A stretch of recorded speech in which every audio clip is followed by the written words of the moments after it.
Shalom, sahabat Lexio Divina yang dikasihi Tuhan Yesus Kristus. Selamat pagi.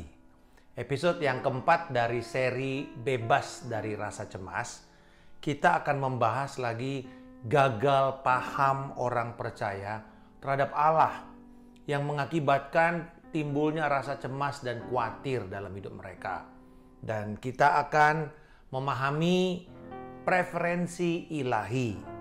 Di dalam paradigma biblikal, kita menerima kodrat kita sebagai manusia berbeda dari ciptaan Allah yang lainnya. Kita ini diciptakan menurut gambar dan rupa Allah atau peta dan teladan Allah.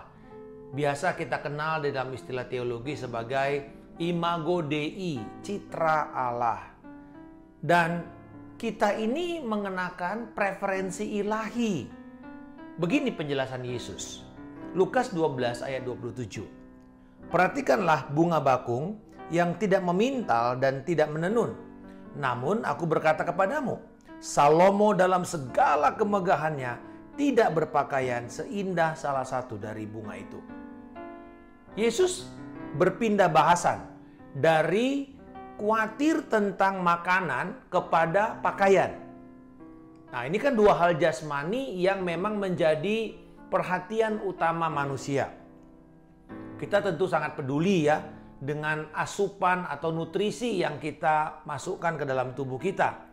Tetapi kita juga perlu proteksi terhadap tubuh ini.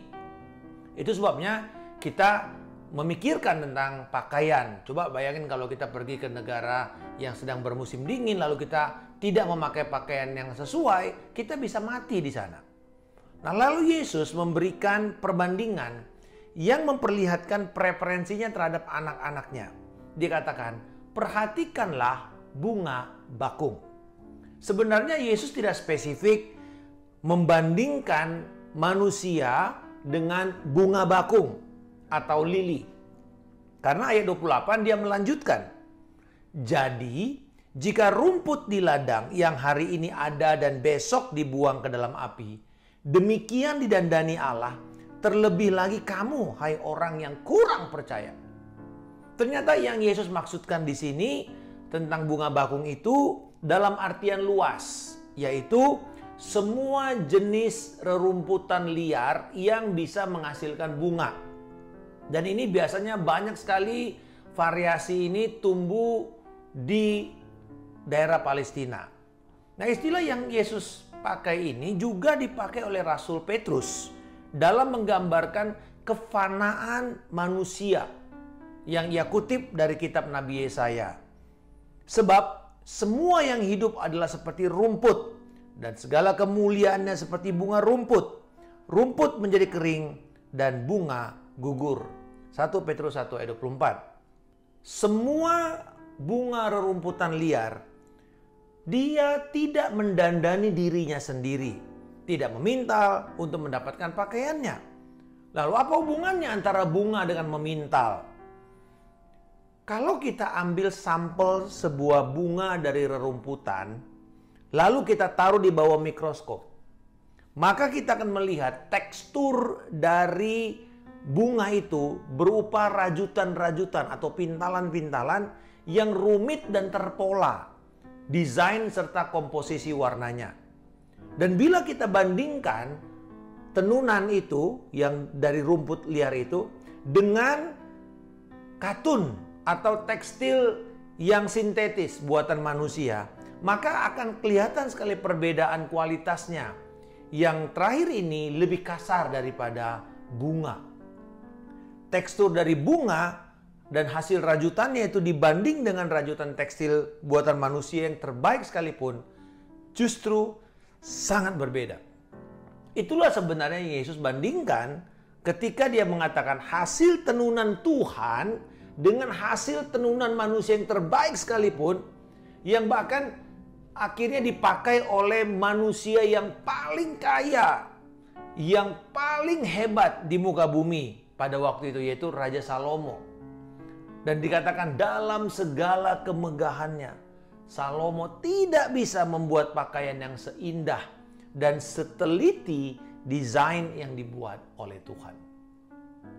Nah, kembali lagi, bunga yang begitu indah ini hanya tumbuh sebentar, lalu dia berbunga dan gugur, layu, dan mati. Jadi walaupun dia indah, tetapi tetap tidak memiliki nilai spiritual. Semua bunga yang indah ini, dan bahkan menakjubkan sekali dari varietas-varietas yang lainnya itu, hanya memberikan kesaksian singkat akan keagungan dan keindahan Allah yang mencipta dengan desain dan tatanan yang begitu indah. Bunga yang indah ini hanya memiliki usia yang pendek. Bahkan ada yang cuma 1 hari, tumbuh, lalu mekar, mati besoknya. Tetapi tetap Allah berkomitmen untuk mendandani bunga yang begitu indah yang hanya sesaat saja tumbuhnya, tetap jadi indah. Nah, bagaimana lagi dengan kita, manusia yang diciptakan menurut gambar dan rupa Allah? Tidakkah Ia akan menyediakan kepada kita pakaian dan melindungi hidup kita? Kalau begitu, kenapa kita mesti khawatir? Inilah yang dikenal sebagai preferensi ilahi.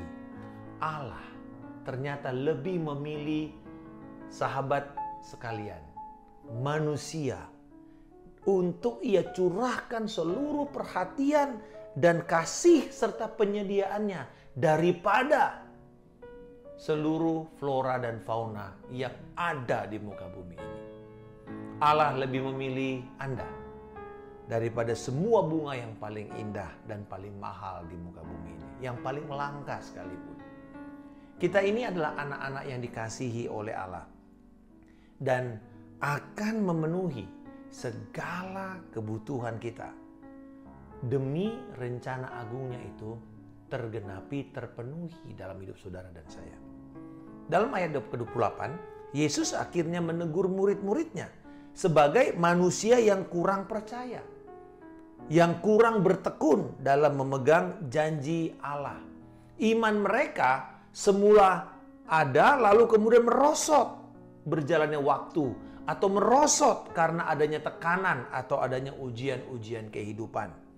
Jadi di sini Yesus tidak berbicara mengenai orang yang tidak beriman, tidak percaya kepada Yesus, bukan. Tetapi mereka sebelumnya percaya, lalu karena ada situasi, merosot iman mereka. Itu yang disebut dengan iman yang kecil. Oh you little faith. Orang yang kurang percaya. Inilah sebenarnya dosa dan pusat masalah kita. Tentang khawatir, takut, dan cemas. Karena akhirnya dikategorikan sebagai orang yang kurang mempercayai Allah. Atau orang yang berjalannya waktu, kepercayaan, iman, keyakinan mereka merosot karena situasi dan keadaan kita. Jadi, kalau kita takut dan khawatir, cemas, maka sebenarnya tanpa disadari kita memilih masuk ke dalam golongan manusia-manusia yang kurang percaya. Dan Yesus memakai istilah kurang percaya ini cuma 6 kali di dalam Injil Matius dan Lukas, dan semuanya berkaitan dengan ketakutan, kecemasan, dan kekhawatiran. Apakah menurut Anda Allah akan membiarkan Anda semua tenggelam atau kelaparan atau kekurangan bila Ia telah memilih kita untuk menjadi anak-anaknya? Yesus telah mati untuk menebus kita dan memberikan kepada kita kehidupan baru sebagai anak-anak Allah. Bahkan Dia memilih kita sengaja untuk menjadi alat kemuliaannya, alat untuk memperluas kerajaannya. Dia memberikan preferensi kepada kita supaya bibir mulut kita ini dipakai untuk memuliakan dan mengabarkan kabar baik tentang Yesus Kristus. Jadi kalau gitu, mengapa Anda harus panik? Tidakkah Anda percaya kepada kuasa, hikmat, dan pengetahuan serta rahmat Tuhan? Dan mari kita lihat ayat yang ke-29. Jadi, janganlah kamu mempersoalkan apa yang akan kamu makan atau apa yang akan kamu minum, dan janganlah cemas hatimu. Yesus ingin mengatakan, jangan jadikan makanan, pakaian sebagai obsesi hidupmu semata-mata. Apapun tujuan hidupmu, jangan terbatas hanya kepada makanan, pakaian, dan seluruh aksesorisnya. Tetapi sayang ya, banyak manusia justru mengorbankan keilahiannya, tujuan rohaninya, nilai spiritual hidupnya hanya demi sesuatu yang dia bisa pamerkan. Ya, pakaian indah, mungkin tas mahal, baju, kalung, dan seterusnya. Dan akhirnya kita ngotot setiap hari mengejar seolah-olah inilah yang paling dipentingkan. Dan kita mengejar seolah-olah Allah nggak peduli dengan hidup kita. Hanya kita yang tahu apa yang kita mau.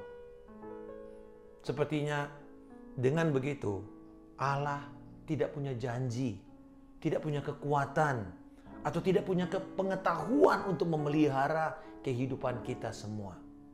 Yesus tidak mengajarkan kita untuk malas, untuk tidak peduli dengan hidup kita. Bukan.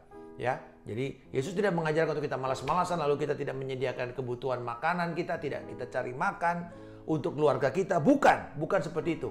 Apa yang Yesus katakan adalah ini.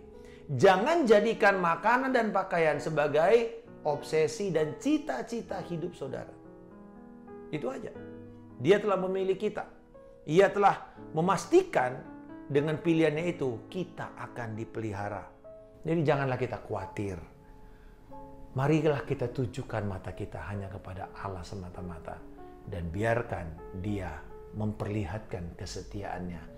Menyediakan segala yang kita perlukan. Kita telah dipilih sebagai preferensi ilahi yang berkenan kepada Tuhan. Bapa di surga, aku bersyukur Engkau memilihku melampaui ciptaan yang indah di dunia ini. Aku mau percaya Engkau tidak akan pernah gagal dalam memelihara hidupku. Memberikan aku makanan dan pakaian. Aku akan terus hidup melayani dan menggenapi prioritas ilahimu. Di dalam nama Tuhan Yesus Kristus, aku telah berdoa dan mengucap syukur. Haleluya. Amin. Salam kemenangan. Saya Pendeta Markus Simanjuntak.